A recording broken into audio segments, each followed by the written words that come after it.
Хаягдлын эзэд.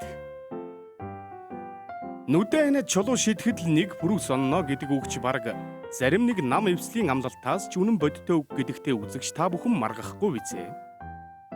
Магадгүй бөмбөрцөг дээрх пүрүүс машинд хамгийн хайртай ус гэхэд ч нэг их хэлсдэхгүй биз. Бидний дийлэнхийн хэрэглээ болж амжиргааг минь залгуулж байгаа ганц унааг битгий ад үзээ гэж үү? Хэдийгээр үүнтэй маргахгүй ч ярихгүй бол болохгүй нэг асуудал байна. Японоос жил бүр 60-аас 80 мянга гаруй ашиглагдсан автомашин манай улс руу импортлогдож байдгийн 70 орчим хувь нь Пруус маркийн гибрид хөдөлгүүрт автомашин байна. Монгол руу импортлдог эдгээр Пруусүүдийн хувьд ашиглалтын хугацаагаа бараг дуусгасан. Хаягдал ангиллын автомашин байдаг нь маш харамсалтай.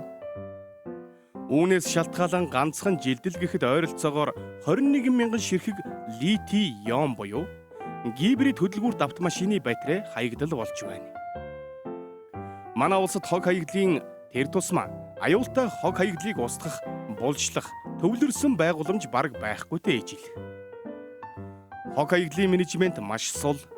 Ийм байж ашиглалтаас гарч хаягдал ангилалд шилжсэн эдгээр автомашинуудыг өчтөчнөө мянгаар нь оруулж ирсээр байгаа тул эх орон чинь хаягдал машины оршуулгын газар, хорт бодисын агуулах болж бид улсаараа хог хаягдлын колончлол гэчид өртөөд байна гэдгийг л анхааруулах гээд байгаа юм. Зөвөрлөвээс бид баялагтай биш, харин хог хаягдалд л сайн дураар эзэн суучхад байна уу да. Ингээд бид улсаараа нэг том хогийн цэг болчихлоо. Цэгтээ бүр аюултай хог хаягдлыг өөрийн хөрөнгөөр худалдаж аваад уул ус, ургамал амтэн, хүм малгүй хуваагаад хүртчихдэг болж.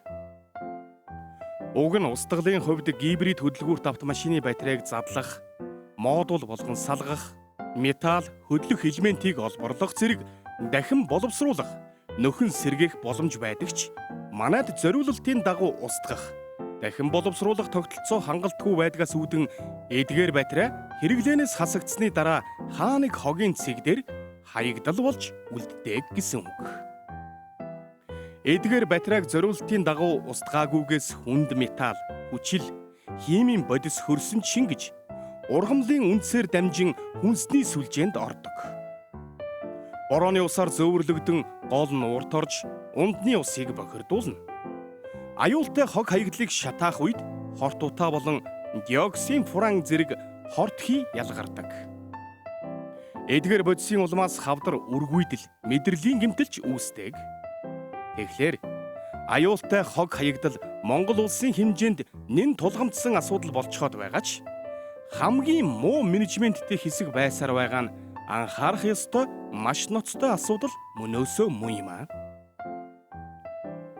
2015-аас 2020 оны хооронд Хятадд цахилгаан автомашины хэрэглээ огцом өсөж 2020 он гэхэд 200 мянга гаруй тонн литиум батарей ашиглалтын хугацаагаа дуусгасан гэж тооцогдсон. Эдгээрийн ихэнхийг дахин боловсруулах систем сул, хяналтгүй жижиг үйлдвэрүүд шатаах, булшлах зэргээр л устгаж байжээ.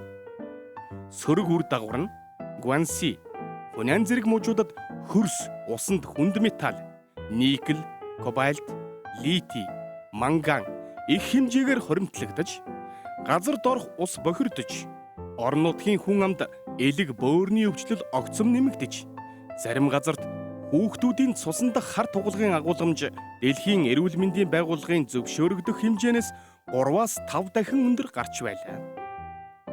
Хятадын засгийн газрын хариу арга хэмжээ нь 2018 оноос цахилгаан машины батарейг дахин боловсруулах тогтолцоог хуульчилж, батарей үйлдвэрлэгчид, автомашин импортлогчдыг хариуцлагатай болгосон юм.